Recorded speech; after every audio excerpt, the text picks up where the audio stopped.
Greetings, I'm Dr. Peter Resnick, and I would like to share with you the tool that I have been using in my psychology practice for the last 25 years.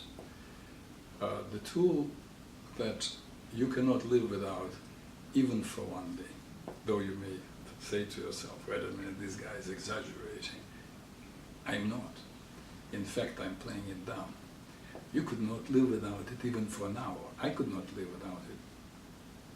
No human being could live without it. In fact, no fish, no bird, no animal could live without it even for an hour. You know what the tool is? Let me keep the suspense. I will tell you a little story, give you a couple of examples, and maybe you will guess as we go. Imagine two coyotes, hungry. It's evening time, they're looking for food. Suddenly in the distance they see an animal. They're getting closer. Food is close. And suddenly they hear a roar and they see this huge animal. So what do they say to each other? My friend, we're having a nice dinner tonight. Or they run away so they would not become dinner. Of course, the second one. Why? Because the appearance of that animal, or the form, informed them about the meaning behind the appearance. You have no chance. You walk on the street, you bump into a friend. You go, tell me good news. Your friend is beaming. How did you know that something good happened in your friend's life? Because she is beaming, because of the way she looks.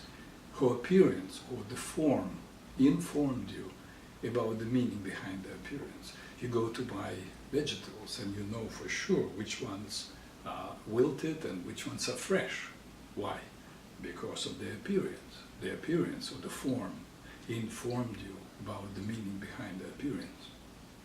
So the very survival of all species on this planet depends on understanding the meaning that stands behind the form. Form in Greek is morphe, and meaning is logos. Morphology is a study of the meaning that stands behind the form.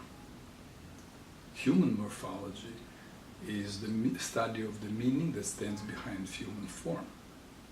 And of course, human beings are able to not only use information, but understand the information that they use.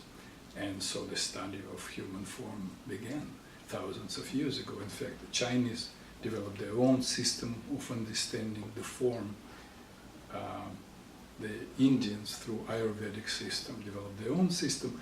And in the West, we know that the Egyptians already knew human morphology and studied human morphology at least for 3,000 years. In the Bible, there are references to human morphology. What Egyptians noticed was that some human beings, those who appear a certain way, responded to treatment in one particular way. Let's say they recovered very quickly, given the same remedies, that others, another group of people appearing differently, would take much longer to recover. They noticed that certain people who looked the same way dealt differently with emotional stress. And so they broke down all people in 4 different temperaments. We call them bilious, lymphatic, nervous, and sanguine. Each is distinctly different in every possible way. Their physiology is different, the way they process information, that is physical, food, stress, and the way they react to stressors is very different. The language that they use in interacting with other human beings is also different. Intonation, mannerism, their way of interpreting information that comes their way is very different. So there are 4 basic temperaments. This understanding of basic temperaments has been widely utilized throughout these 3,000 years or so, more than 3,000 years in fact. In our times, a number of institutions in the West are utilizing human morphology. It's not so known in the United States, in Germany, in Russia, but it's taught in French medical school, Italian medical system. A lot of lay people in France study human morphology for understanding how to find or give employment. One of the most known popular alternative educational systems called Waldorf School, that follows the philosophy of German philosopher Rudolf Steiner, and has 1,026 schools in 60 countries. It requires that their teachers study human morphology. In fact, I have a little pamphlet. That's the book that they utilize, 42 pages. And in a nutshell, it pretty much explains different temperaments. Если я бы сейчас начал с вами говорить на другом языке, скорее всего, вы ничего не поняли. Did you understand what I just said? More than likely not, unless you speak Russian. What did I just do? I stopped catering to you. I stopped using the language that you understand. I grew up speaking Russian, so I stopped caring about what you will understand and how you will understand. I was just caring about expressing myself. That's exactly what happens when people communicate most of the time without understanding morphology of another human being. And why is it important to understand morphology?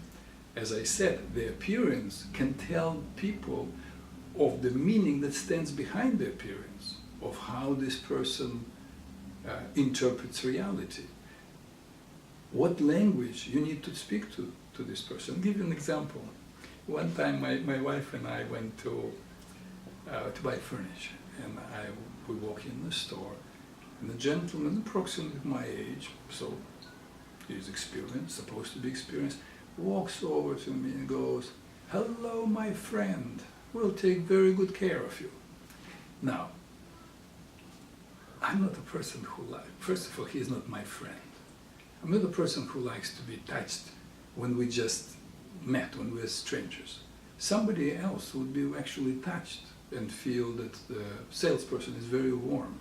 And I know people like this. And there is nothing right or wrong in this person's response or my response. It's just I'm a different person.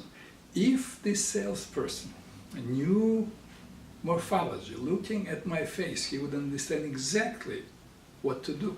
And he would just walk over and say, "I'm a salesperson, I will be around. If you have any questions, please don't hesitate to ask." That's what I like, but he would be able to understand that. He did not know the language that I will understand. He only used the language that is comfortable for him. So the same thing in school.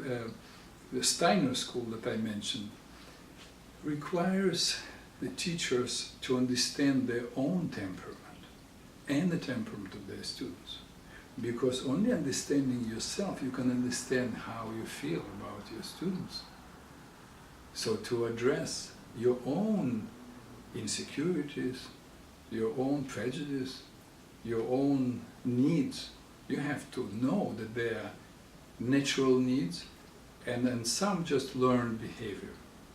That is, each temperament comes with certain set predispositions. Call it biological. And those of you who have more than one child know very well. You raise them the same way, you give them the same love, support, but they grow up so different. Why?